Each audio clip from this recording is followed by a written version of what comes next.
J'ai étudié en design de mode puis en gestion, production, marketing de mode à l'université.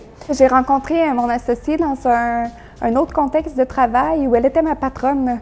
Je faisais un stage dans cette entreprise-là à ce moment-là, puis on a vraiment développé une chimie incroyable ensemble. On avait le goût de travailler, c'était tout naturel, notre complicité.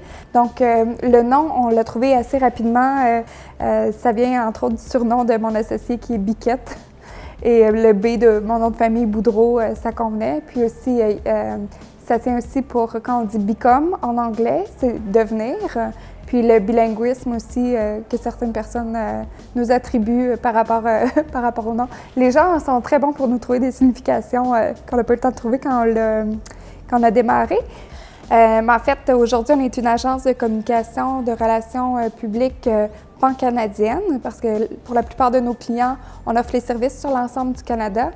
Nos clients, il y a des multinationales comme Johnson & Johnson, Coca-Cola avec Vitamin Water, mais il y a aussi des designers de mode montréalais, il y a des jeunes entrepreneurs qui ont une idée qui les allume, puis on a envie de les aider. Donc, on n'oublie pas d'où on vient. Les créateurs de mode ont été nos premiers clients, puis ils restent toujours importants pour nous.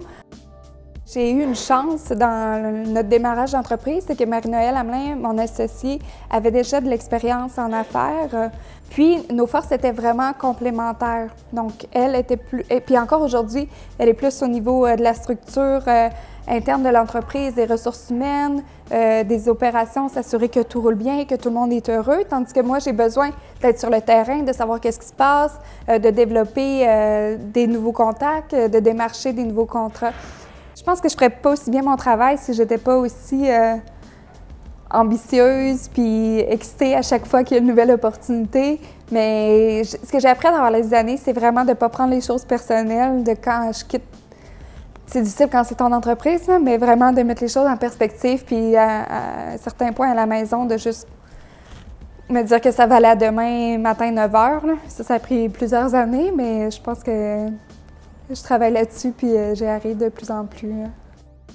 Mon conseil à donner aux jeunes qui voudraient se lancer en affaires, aux futurs entrepreneurs, c'est de faire un plan de match. Puis quand je dis faire un plan de match, c'est pas nécessairement faire un plan d'affaires par écrit, détaillé, de l'analyse de la compétition, c'est très bien de le faire, mais perdez pas 6 mois à faire ça. Mettez vos idées sur papier et fixez-vous un échéancier. Parce que les gens qui ont des bonnes idées et qui en parlent pendant des années, ça pleut.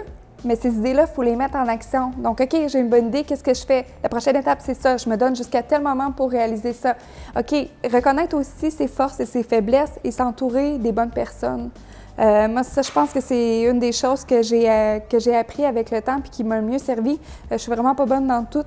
Il y a beaucoup de gens qui sont meilleurs que moi dans bien des choses. À ce moment-là, c'est préférable de s'entourer des personnes qui sont complémentaires puis avec qui il y a une belle chimie pour arriver à nos buts, plutôt que d'essayer de se faire croire qu'on peut tout faire par soi-même. J'y crois pas beaucoup.